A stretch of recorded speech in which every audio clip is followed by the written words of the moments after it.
day I think of him, dreaming of him constantly. When he steps off the train, amazingly full of fight, and works all day to earn his pay so we can play all night. My baby takes the morning train. He works from 9 till 5, and then, you know what?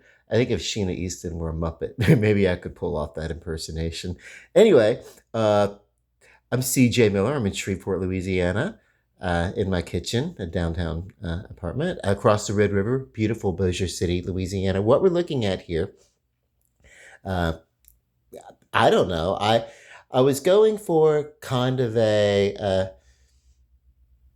cross between a Salisbury or a Swiss steak kind of thing, which to me is kind of I think it's going to work out. It's a softer version of a tomatoey base in this that's given it the color. I think what I'm going to do is come back in and put just a dash of kitchen bouquet, give it a stir around, and then give these little patties a flip. But let me tell you how it started out. I put in a cornstarch, not flour, about on the bottom of the pan, about the circumference of one of those patties there.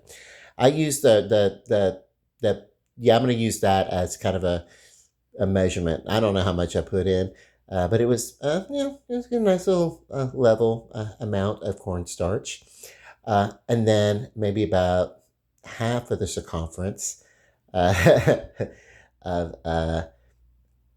beef bouillon.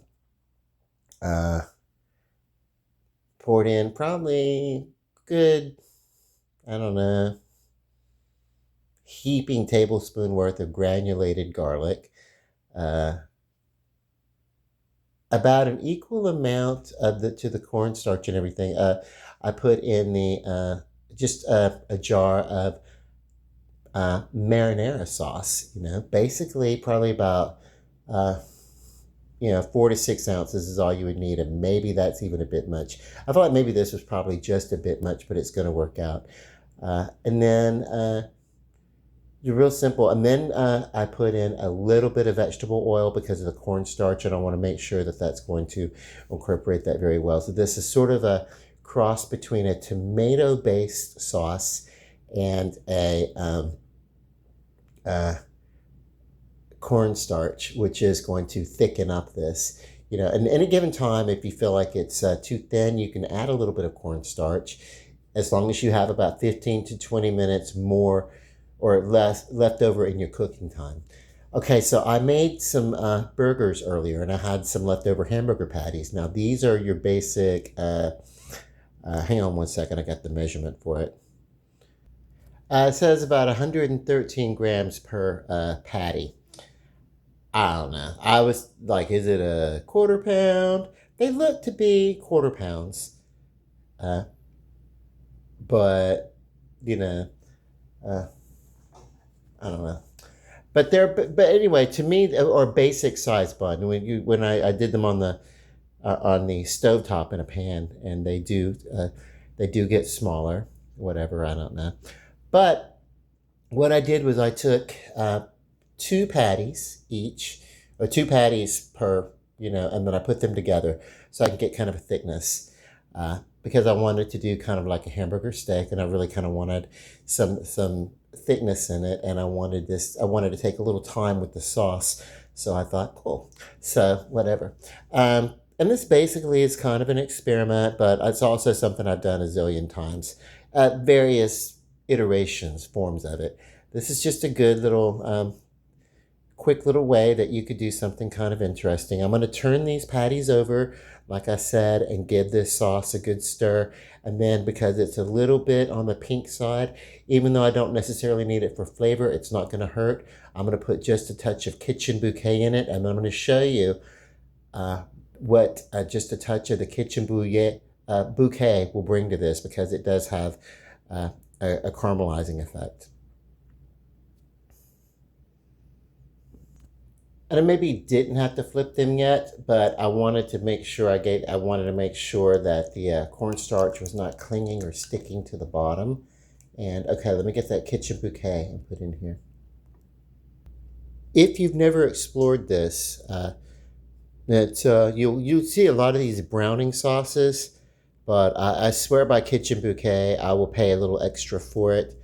And the reason why is because I know the aromatics in it and I know the flavors. So the first ingredient is the sulfates that give it the caramel color. Okay, water, vegetable bases. Now these vegetables are your aromatics.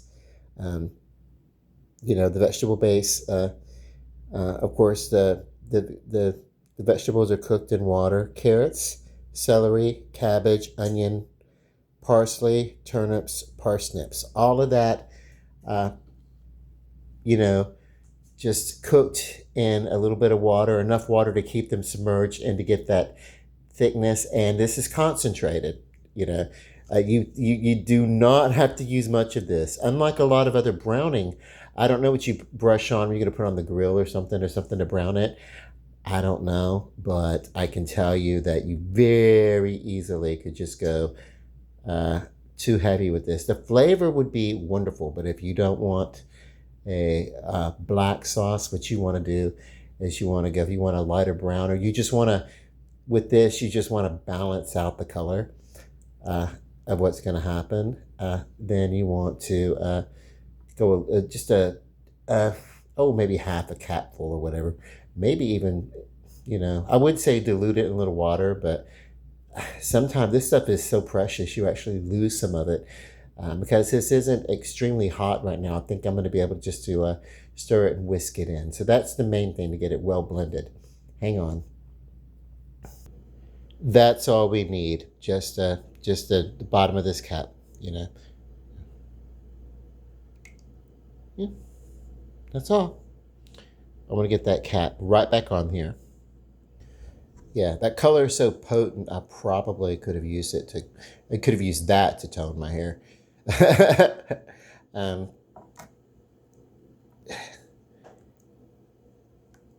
see how it's kind of balance out and give a little bit more of a. It's going to take away from some of the red and bring it more into a tan brown.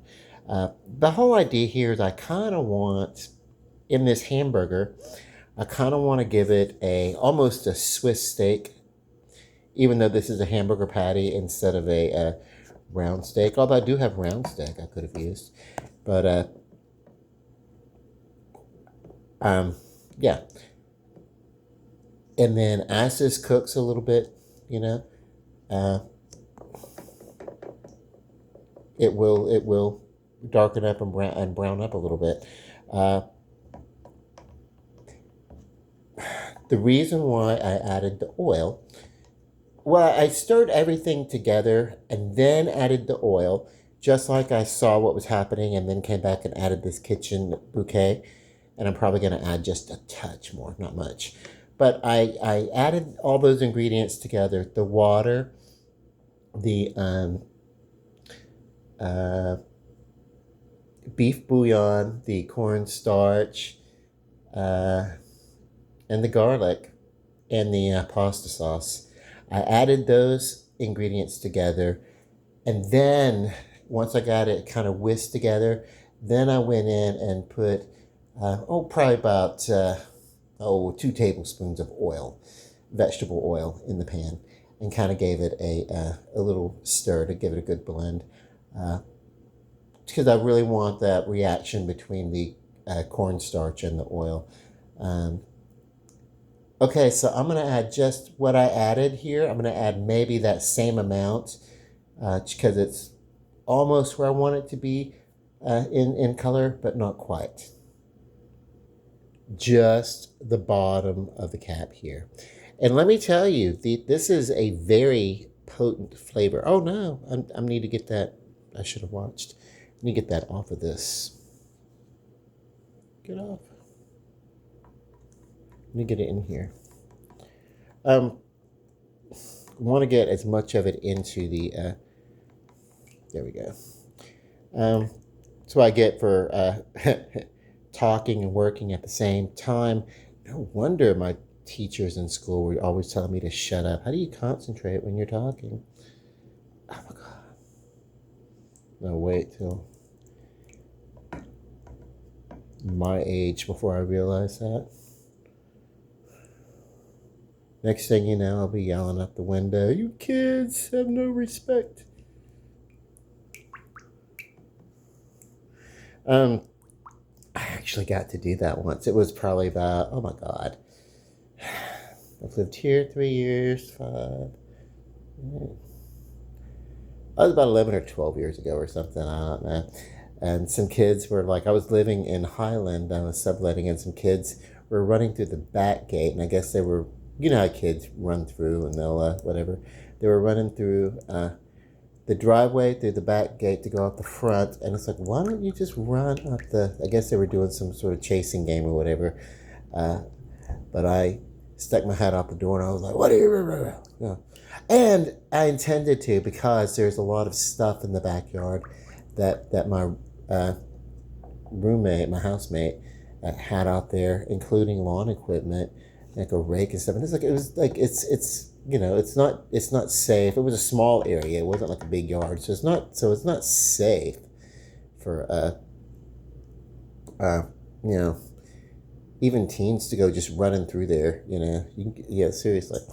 So it wasn't that I was trying to be a jerk, but I was not for the sake of being a jerk, but I was trying to be a jerk so I can make an impression. Hey, don't come back through here. We be right. You know, so you know, like, you know.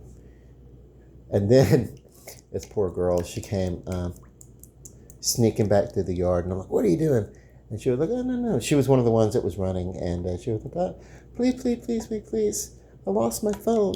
You know, so I was like, well, yeah, if you didn't go running through the neighborhood with your phone, you probably, you know, wouldn't lose it. It wouldn't fall out of your pocket and stuff, but I didn't have her phone, so. Okay, so this is just about right. I could maybe add a little bit more, but I want to see what's going to happen with this. And this is in an oven at 350, and I'm just going to let it go, checking on it every like 20 minutes or so until it's done. I don't think it would take that long. Each one of these patties is 2 of the, you know, beef burger, you know, that you buy already. It's a great value, and it's I think, let me see the ratio of beef. All right, so it's 75 beef to 25 fat, and that's an approximate. You know, that's those measurements are approximate,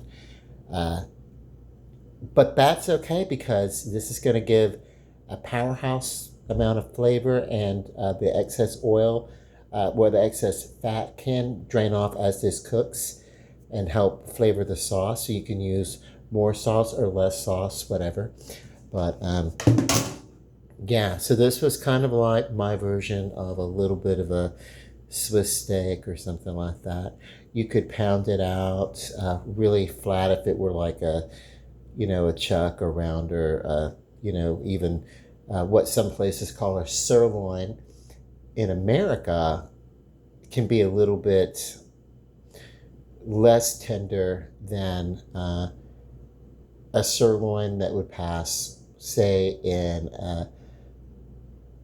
English market or whatever. They look at the cuts a little differently on the beef chart. But yeah, hamburger here is what I wanted to use. Okay, let me get this back into the oven. Aha, checking again. And of course, you see we're getting to this brown, you know, that, you know, brown sauce kind of stage. As this gets a little darker, I'm gonna have to give it a little stir once in a while and everything. Keep the tomato and the brown kind of incorporated. I'll probably have to, once this is done, remove these individually, then stir the sauce up, and let it sit and thicken with the cornstarch that I put in. But let me tell you something. You know, And this really isn't an Italian recipe, although I did use marinara or whatever. Uh, the Italians I know, and I know like the Louisiana Creole Italian kind of situation, and what happens because I'm not Italian, but those are the ones that I've met. And I've actually met some Italian people also when I lived in Florida. I worked at an Italian restaurant. It wasn't. They were importing flowers. You know, that was their business. But they had a restaurant to the side, and so whatever. They were diversified. It was in Homestead, Florida, and whatever. I have mixed feelings. I loved it. I liked the people, but yeah, they're a little shysty. They were like, you don't really need to get paid because you're getting tips. And it's like, hey, you're not getting that many customers. I'm not getting that much in tips. I do need to get paid. So we had that. But anyway, water under the bridge. Aside from that, and it worked out because when I left the job, they did give me the back pay that I was due. After, of course, I had a customer at another restaurant that I worked at frequently. He was I guess paralegal. He anyway, so he sent a letter and advised them to pay, and of course they did. But anyway, I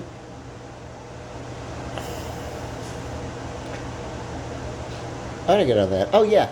Okay, so Italian people, like any sauce, they call it gravy. It's not just, see, I'm like, in the South growing up, I always thought gravy is like, you have your milk gravy and your brown gravy. And everything else had some sort of wonderful, delicious sauce, some sort of name for it or whatever. And it does. But also, just as they're talking, when they're making references to it or whatever, just, they'll literally just call it gravy, whatever it is. If they're talking about a marinara sauce going over pasta and meatballs or whatever, they'll basically call it gravy. So, French cooking, there are 5 basic mother sauces. Some say that there are 6, and then there are 2 starters that are not quite sauces, but they're starters. And one is a white roux, and one is a dark roux. A light roux, not a white roux, but a light roux and a dark roux.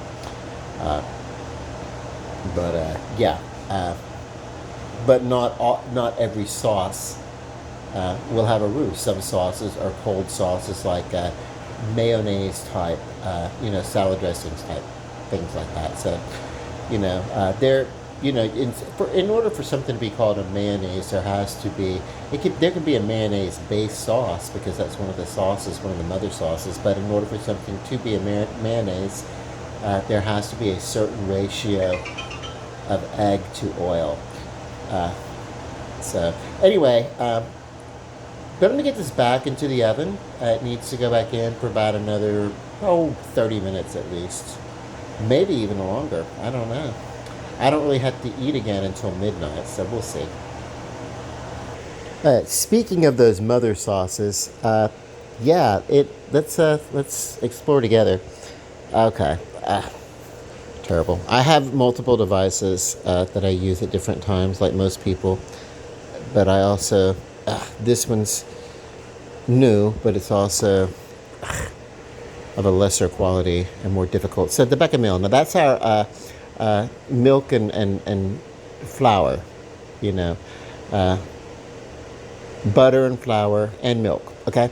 So, and then if you wanted to do a brown sauce or roux, if you wanted to do a roux, what you would do is you would do the equal parts butter and flour, and you basically would work with it and stir it on the stove until it is dark brown. And you could add the milk or you could omit it, but it's really the color. But anyway, okay, the velouté is the white sauce, and I'm probably butchering these names. a white sauce made from a light roux and a stock. So if you used a vegetable stock, and what this should remind us a lot of my favorite, which is you know well, you know the Irish the potato soup that Olive Garden has, really made famous, and it's all over the place. But it's basically, uh, an Italian potato soup. The same recipe, if you used rice instead of potatoes, it would be an Irish wedding soup or stew. Okay, but so that's what you think of that when you think of the velouté. You think of that. Okay, so Espanol. Am I saying that right? Espanoli, maybe. I don't know. But I used to know these because, I've worked in a lot of kitchens. So, it shows what I know. But a dark sauce made from brown roux, that's what I just described, and then a brown stock, like um, and this is just your starter now, and you would add um, your stock to it, from veal or beef or something like that. Um,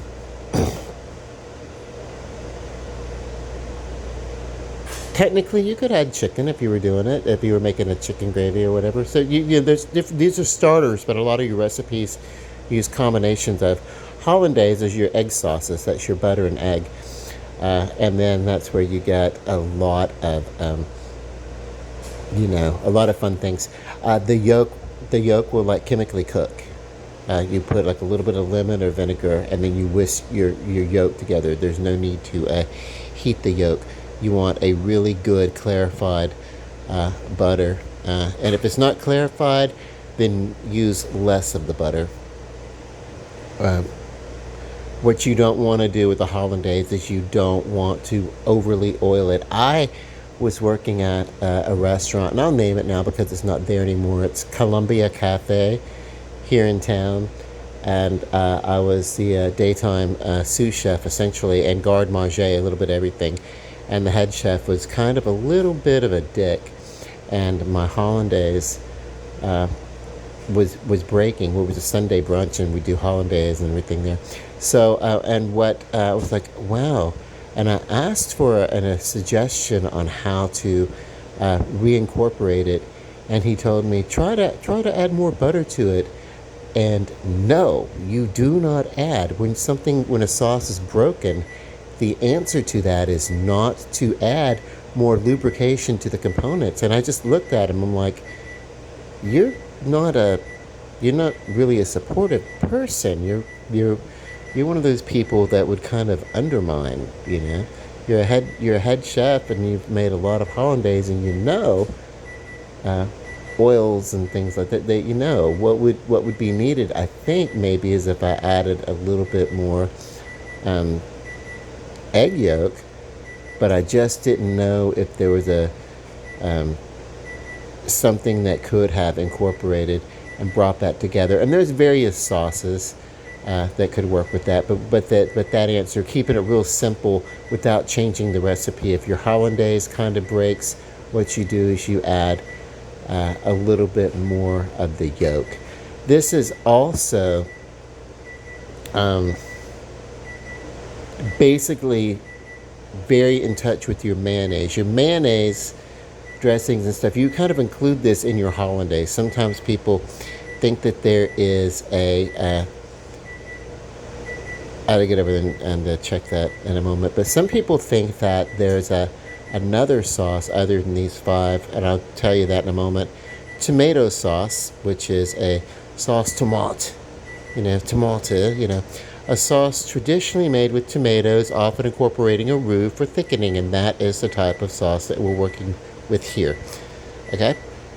The video explains the history of the five, blah, blah. The mother sauce was, oh no, I was not expecting that. Thank God I wasn't like looking too horrible, and it was just my eyes and forehead. But yeah. Okay, let me pause this while you guys laugh at my face. And I'll tell you what I was doing. I was here with this phone, but I was looking through the other phone, and I went to swipe the image that I was looking at and swipe the wrong phone, because that is how easily I get distracted. Which is why I set alarms when I'm working in the kitchen, and something else. If I'm in the kitchen and there's a lot of people over, I don't let people come in the kitchen when I'm working in the kitchen. If I have people coming over and I'm prepping and I'm finishing up things or whatever it is, I like, entertain yourselves and I will be with you in a moment, but I don't let people come into the kitchen. We had a family thing, and my 14-year-old nephew came over and was talking to me about the what he wanted to have. He didn't want to have the food that we were having, and I get it. It's not even like I thought maybe he's never had a hot dog before or something like that. I could have just been like, well, I know you've eaten hot dogs before. That wasn't it. It's just I know that sometimes people in a tender disposition, being what you want to do is you want to have an identity, something to stand out, something, and maybe there's some big. I get being a picky eater, but he's had hot dogs before, but that's not it. But also, it's like, yeah. So it's like I talked with him and I made him something that was to his liking. It was instead of the burger, I made a mistake or whatever. It wasn't a big deal. But here's the thing, beef is beef, right? But what it is that I get it.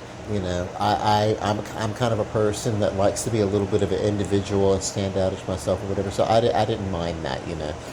I myself am what you would call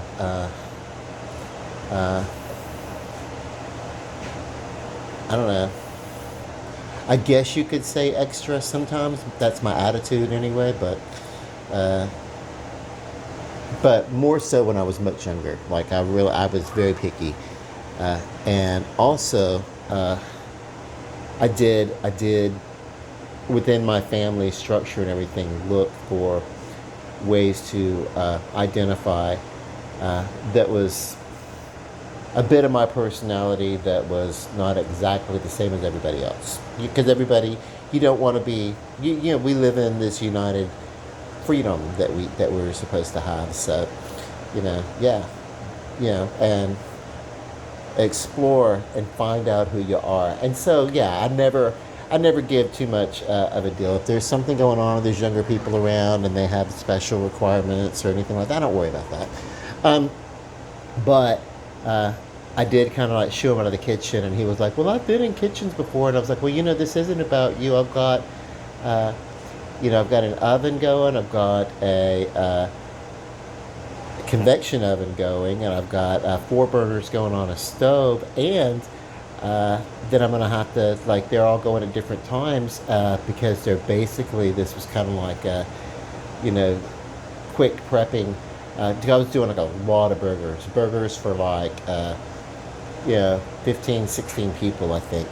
And hot dogs and sausages and things like that, So and it wasn't a grill. I don't have a place outside that I could do that because I do live in a 3rd floor walk up, and so I wasn't gonna take a chance on.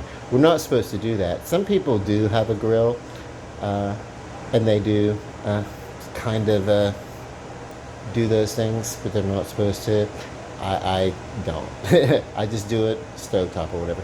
But I could have gotten more appliances and maybe some, those smokeless burners. They're kind of a joke. Where does the smoke go? They inhale it and hold it inside. Not if you plan on doing a lot of food. They don't. Yeah, I don't know. Anyway, yeah. What am I rambling on? I'm gonna give this a quick stir. I flip, put it back into the oven. I may not flip it. I may give it a stir because it's getting thick. That's what I want. That's what I pulled this out and I wanted to show you. The thickness that's starting to happen. So let me get my spatula. I have this resting on a safe surface, but yeah, it's starting to get a little bit thicker too. So yeah, And I'm cooking slower uh, so that I can entertain myself with the making of the video. I like making videos. It's kind of like, I am a single person. Uh, I'm not really looking for, romantic entwinements, That's just one of those things that if it happens, it'll happen. I'm not really gonna, oh yeah. So, uh,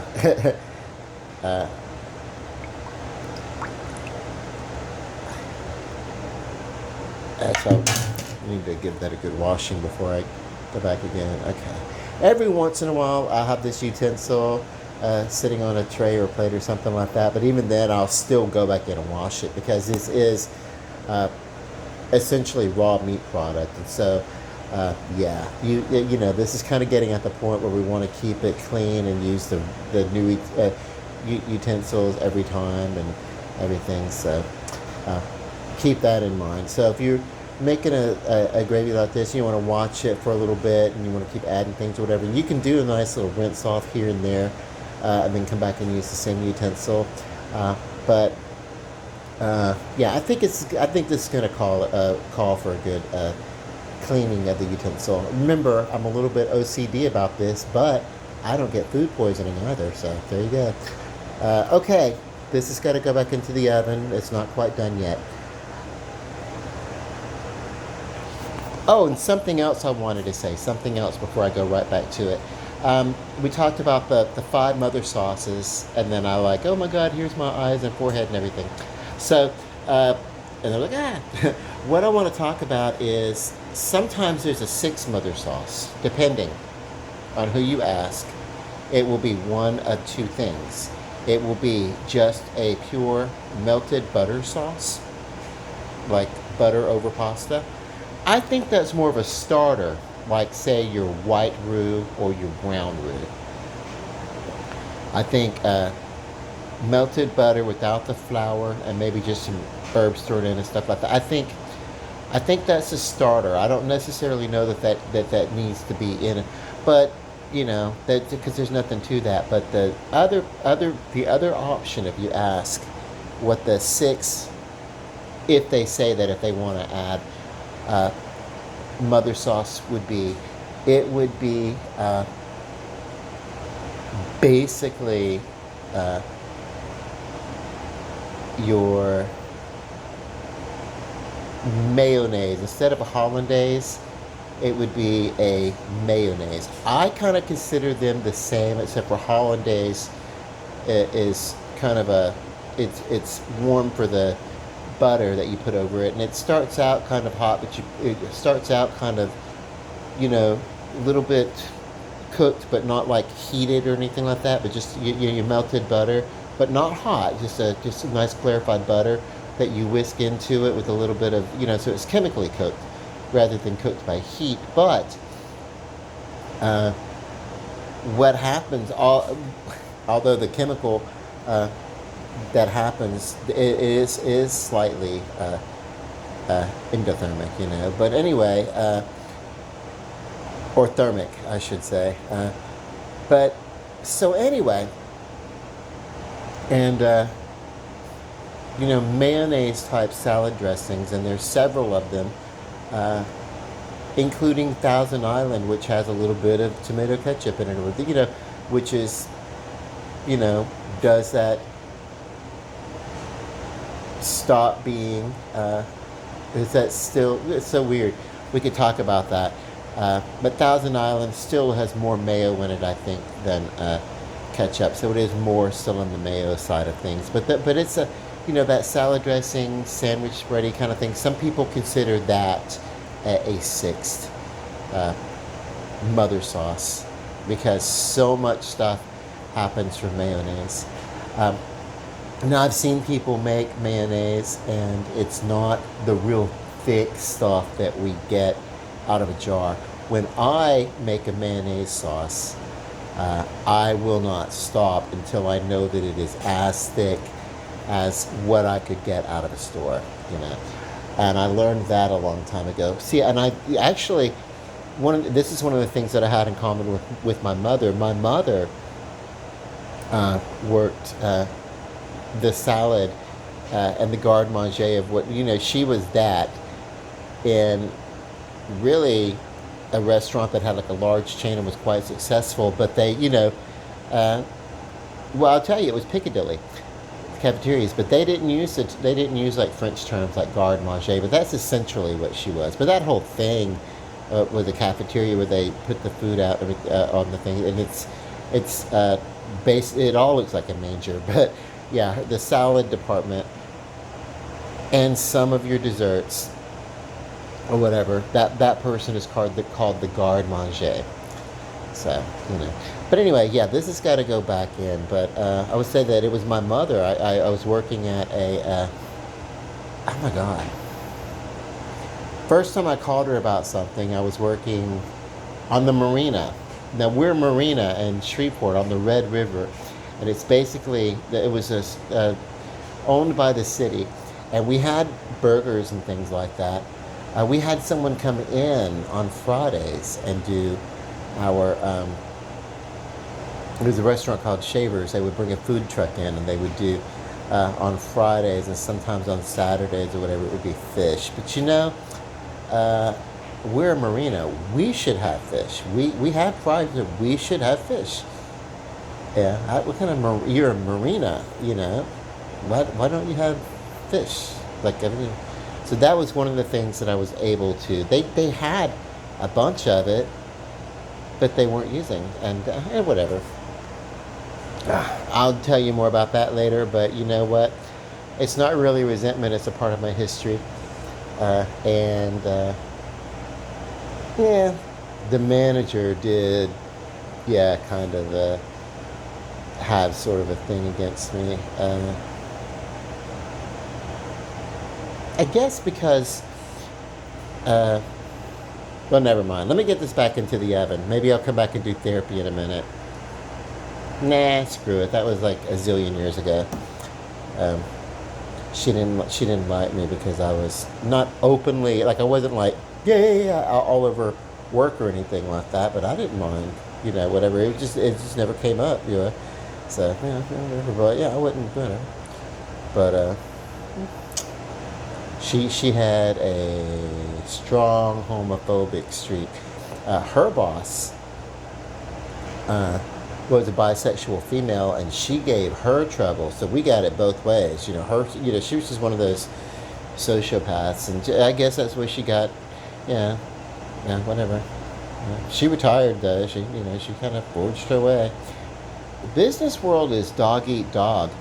Even yeah, sometimes it's like you get just super competitive on the work, and you get your frenemies and this and that, and it's never a good idea to get mixed up with that. But also sometimes you just can't help it when people want to drag you into it, because even if you just take it all in stride, well, it was a job that barely paid minimum wage, and I wasn't that enthused with it. I think I would have stayed with the job anyway, because it was working for the city of Shreveport, and it would have, yeah, I could have worked there for about 20 years and invested in the 401k and everything like that. But like the little amount of money I was making and would have made, or what, it would never have been worth staying to put up with that kind of aggravation.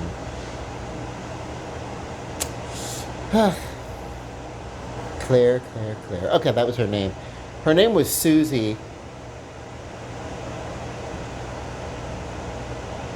but it was also Claire. I don't know. I didn't get it. Like, one was, it was weird.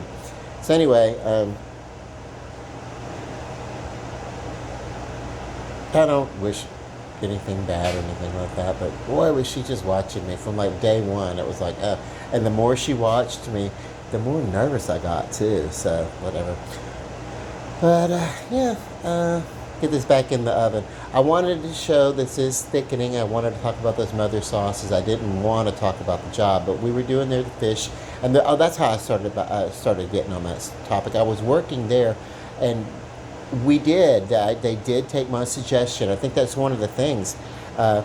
Susie went on a holiday, and the manager that was over her came in and just had like a big meeting with everybody and wanted some suggestions on what could happen. And I gave her, like, I wrote down some things and overnight, like homework, and I brought it back to her and I said, these are just some things that we could do to kind of switch things up, and the occasional special here or there. And one of the things is it's really easy to fry catfish, uh, and then I talked with my mom, and I said, by the way, um, what's a good, you know, what do you do when you want to pull together a quick dipping sauce, like a tartar sauce for seafood? And so from there, so that was at that time, that's what I wanted to talk about. That bonding that I had with my mother over, I could call her and I could find out what I could do for sauces and everything. So actually, I've worked in restaurants, but didn't understand the garde manger. But I was starting to do some condiments and sauces and things even before I got, you know, better kitchen experience later on. But of course, when it came to mayonnaise, it was my mother who said, when you're making a mayonnaise, you want to add your oil very, very, very slowly, and if you don't, it will break every time. So yeah, cool. So anyway, let me get this in the oven, and yeah, it's not that much longer. It's almost time for me to make something that I want to have with this, because today is not a keto day. Okay, okay. So here we are. Now this is just me frequently checking in, but this is also nearly done. There's a little bit of red juice coming out. You literally could eat this a little under, because it's beef, but also, uh, you know, yeah, you really want to these days. Your beef that comes from different sources. You want to it all may be from the same cow, but processed, like ground beef that's factory processed. If this were a steak or a roast, you could eat it a little under. But for a burger, you really just maybe want to recommend uh, getting it well done. You certainly want to take your beef and get it to the temperature of uh, internally 160. Uh, this is damn near done, I think, but there's still a little of the red juice coming out or whatever, so of the meat itself. But get a little basting. Another 5 or 10 minutes will do it. Um, and look how thick.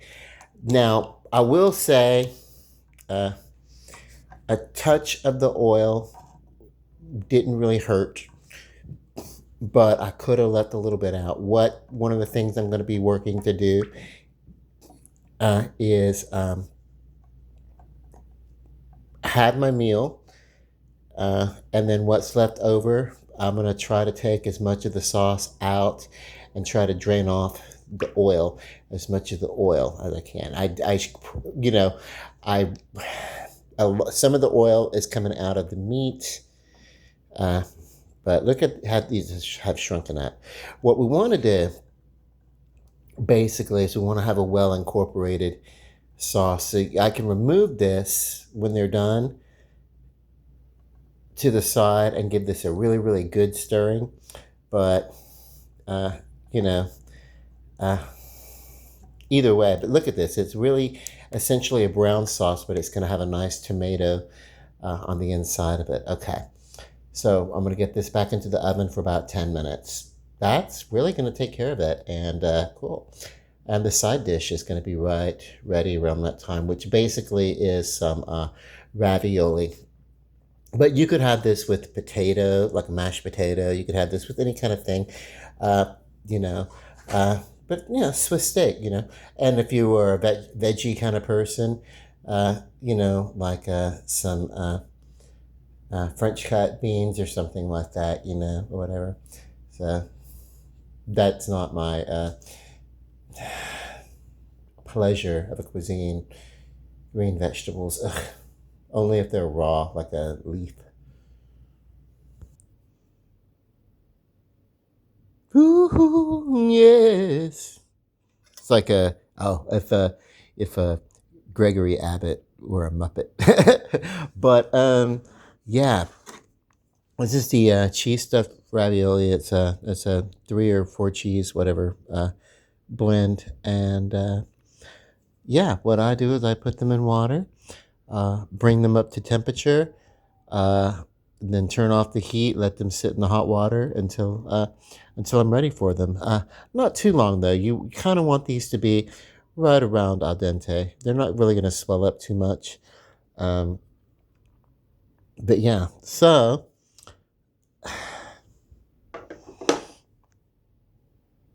it's nice brown gravy. The kitchen bouquet did help it get this brown. The cornstarch helped it get this thick. If I had used flour, uh, I would have had to have made the roux. I would have had to have browned the flour in a grease or fat or butter or something and made that roux first, and then put it in. Uh, you can use a, you can use if you want a pack of the, you know, instant gravy or whatever. That's fine. But this was just basically a nice, let's just, what I think of as uh, tomato base. So, I could have left it a little bit less brown if I wanted it to look a little bit more Swiss sticky. But, whatever. It's just something that you work with and put together. It's really good to do if you've made some marinara or if you have some in a jar or something or whatever, and just a little bit left over. Then you can add it to something like this. Let's cut into it. There's just 2 patties stacked, and how well did they cook? Honestly,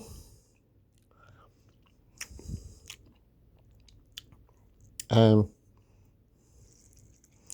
get in here. I think one of my issues is that this got brown. Maybe, yeah, I didn't let this cook long enough. That's okay. That's okay. Um, Good to know. Maybe what I could have done instead of 350 is I could have cooked it at 400. That's okay. What I'm going to do is I'm going to take this bit of meat out. I'm going to put it in the microwave and finish it off there. And then when I go to have some of the leftover meat or whatever, when I go to reheat it, uh, it'll be cool for that. So, yeah. So, this is going to be wonderful. It still is. Hang on. I'm going to be right back. Having brought this plate into a brighter light, I'm looking at it, and yes, it is cooked quite enough. So I really don't need to reheat it. Lucky for me. And it tastes delicious. Let's go back over. Okay, so see, it looks redder over here in this light and this light, but really it's not. It is done. It's just the way I'm seeing it through this particular lens. Uh, it can be just, uh, it wouldn't hurt it at all to cook a little bit more. It is going to cook more in the pan, so I put it immediately on the plate. If I had actually rested this for like 10 minutes, it would have been, any of that pinkishness would have went away, but it's fine. It's fine. This is great. So, um, very delicious. Um,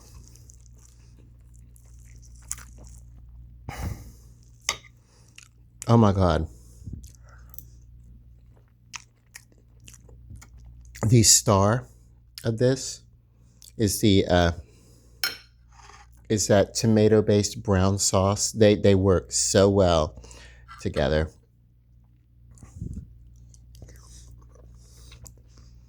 Mm. And that's cool because I wanted it to. Okay. Mm. So hang on. Okay.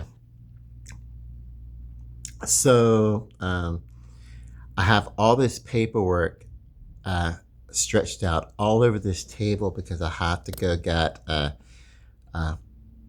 some photo ID for travel and everything. So it's like uh, I keep everything and I have a pretty good system, but I mean it's like you know uh, yeah I'm gonna take like some everything just to make sure there are no surprises.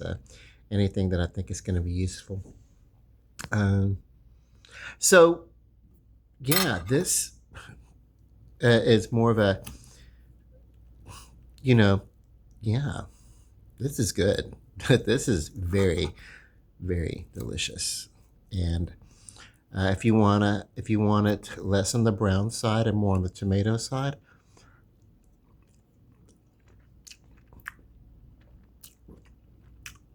add more tomato to it. One of the things that helped get this rich brownness is that I added the kitchen bouquet. But I almost wonder how it would have worked had I not used the kitchen bouquet. So I will try that again, you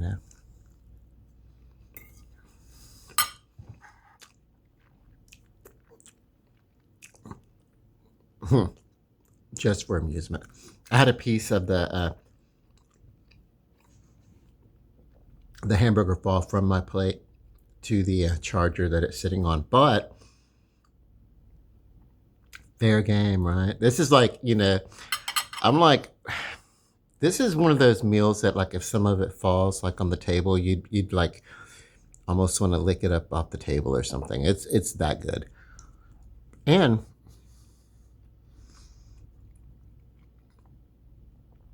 I did not add I did not add uh, table salt to this recipe. There is salt within those various sauces that I used, so I didn't need to add extra sauce. Um,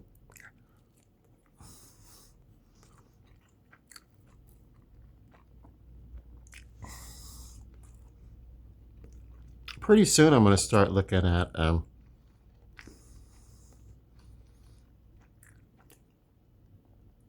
basically low sodium or low salt options for everything. I'm working my way to that. That's my next big thing that I want to work at. Is I already don't use table salt most of the time anyway, but I have it around in case people want to. And if I have to use a little salt, I try to make sure at least it's a seasoning salt or something. But yeah, these are just two hamburger patties smashed together to make a dinner serving, and then a lot of this.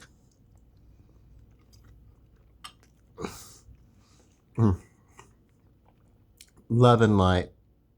Bon appetit. Good night.